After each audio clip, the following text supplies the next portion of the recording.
was really down yesterday when I was gardening, and I didn't really understand why, but it's this area here. So every time I look down my garden, this is the backdrop of where all my delphiniums and all my lovely flowers will grow. And despite my best efforts to remove these plants, which I didn't plant here, this fatsia and these laurels, you can see I covered this one with a bucket after I took the stump out, and it's still popping up. I did plant this hawthorn here as hopefully will fill out to create a nicer hedge-like backdrop. But this whole area, the fence, the pergola is completely useless here. It just sort of cuts off half the garden. And, every time I looked down the garden, I was thinking, well, it's all very well me putting delphiniums and everything here, but look at this horrible fence and these horrible plants that I inherited in this area of the garden. So I had some hedgerow left, which I've started to plant over that side, but I still had this problem area. This is where all my delphiniums are going to go, and then this will be the backdrop. And I just thought, it's just so horrible. I just was thinking, what am I going to put there? Because I don't really want hedge there because it will take over that space. And then I thought, that Edgeworthia is a beautiful shape and would fit perfectly in this space and would be a beautiful backdrop, because not only do I get the beautiful fairy crown blossoms in spring, it gets a full covering of really lovely dark leaves in a nice round ball shape. And here it's done so well, it's actually taken up too much space, and it's covering this peony. And I don't know whether it's sucking the dry out of the peony as well, because the peony is really suffering, and the buds that the peony has have just disintegrated to dust. And I think it's because it's too dry and it's just taking up too much space. And I thought if I took it out, I would have more opportunity for a more plant theatre stuff here.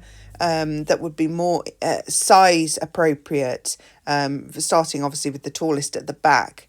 And then I put the Edgeworthia, which is a totally beautiful tree, down there, and it would be a beautiful backdrop to my delphiniums and my hollyhocks and my ammi, and then I'd have the roses, and I've got also honeysuckle going over. Then I would have the hawthorn and the buddleia, and when the buddleia is finished flowering, I will also move that, cut that right back as well.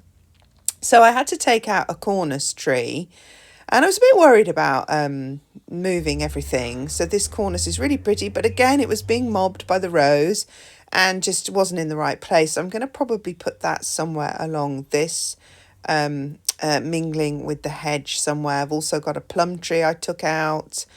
So I'm still figuring out where I'm going to put those. But once I decided that the Edgeworthia was going in that spot, these had to go anyway, whether I lose them or not, they're going. So when I look back up the garden, you'll have to excuse the mess, because I was gardening and I was moving everything and watering everything. But you can see the Edgeworthia there, like little jewels at the back. And I like looking that way up the garden. I've got the rose hedge and everything. But when I was sitting at the other end looking down and looking at this spot, it was really getting me down. I didn't know what I was going to do. So that was me decided. So then I had to prepare the area, obviously cut it all back and shape all the rows and get to digging this up. Now, I have moved the Edgeworthia before. It was younger and less established when I moved it, and it survived fine. So that kind of did embolden me. But it was in a very difficult, tight spot where it was, as you can see, I couldn't get the fork, I couldn't get any leverage in because it was right up against the wall. The other problem I've been having with the Edgeworthia, and one thing that's been making it tick in my mind, was that it was leaning as well. Because it was surrounded by the wall, it kind of had no option but to grow forward over my other plants.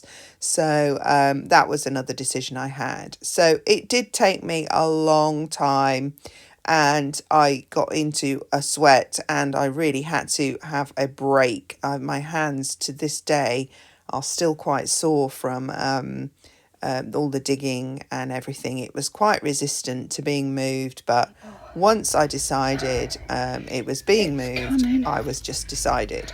So it had quite shallow roots, but of course it had a lot of them, and I didn't have a lot of room. But eventually it came out. I was very worried about it. I love this tree. I really don't want to lose it. But I was so relieved once I saw the space. I realised, oh yeah, this was not right here. It was when it was smaller, but now it's just too big, and I felt a huge relief that I'd cleared that area. So then I sort of stood it up at the back there to see where it was, and realised a few times I had to realise I had to move it over slightly and cut back the rows and the honeysuckle above, just to give it some nice space to show off its lovely shape. You know, it needed some sort of negative space around it. And, you know, speaking of negative space, which is kind of like an artistic term, I felt that was the problem with the garden, is that I was being led to this junk site, this horrible site here in the corner. And when you obviously doing a painting, you're considering you want the eye to move around the beautiful parts of the painting and stay in the painting, and not go and look at things beyond the painting that are irrelevant.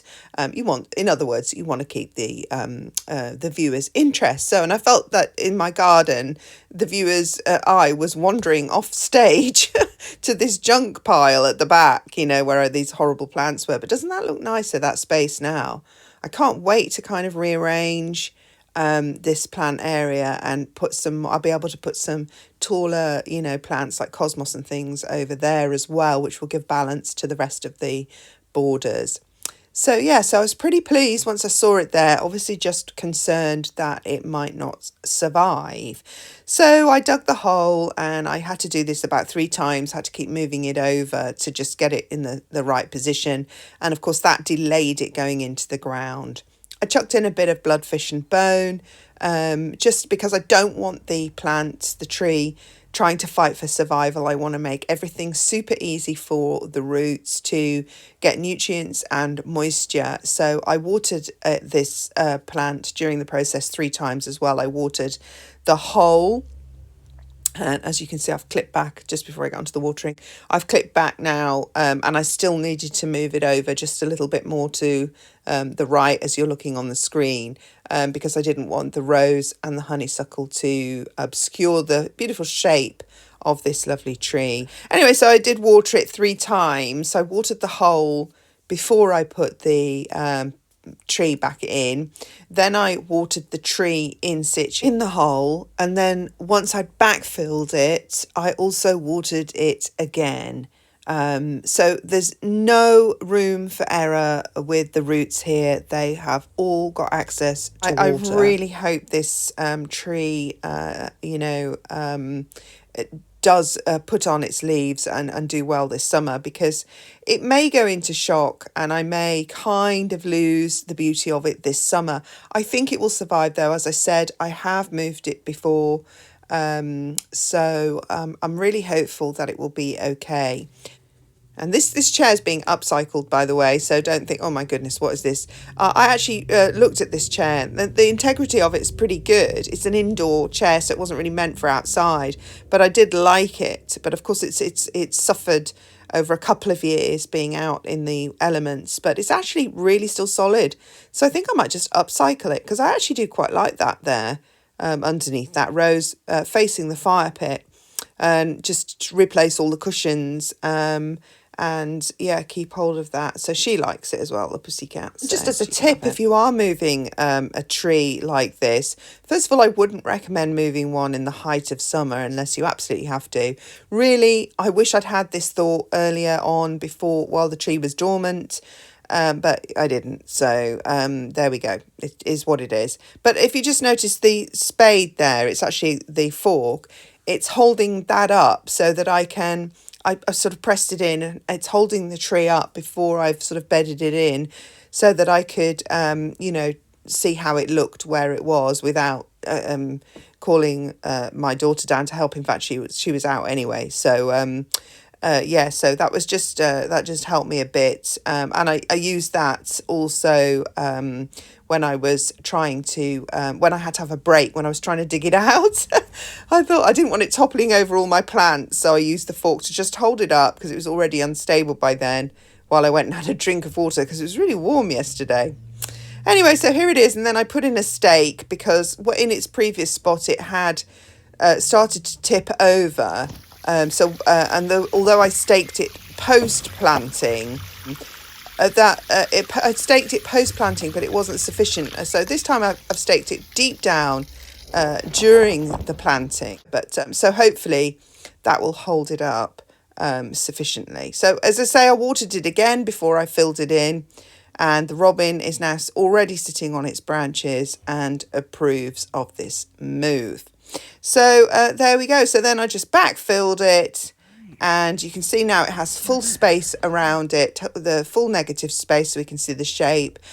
Some of the leaves have gone a little bit floppy, which is concerning, but you know, we'll have to see. And then where I have that space near that bucket, all my sort of delphiniums, I'm going to have some dill, some delphiniums, ammi, hollyhocks, you know, it's just all now going to have a much nicer backdrop. And also that hawthorn also will fill out and also cover that back fence there. So it's just going to be a green backdrop rather than this hideous corner of the garden, which I just didn't know what to do with until the moment of inspiration hit me. And then through that little alleyway, between walk between the pergola and that seat that I'm upcycling, is also 2 camellias.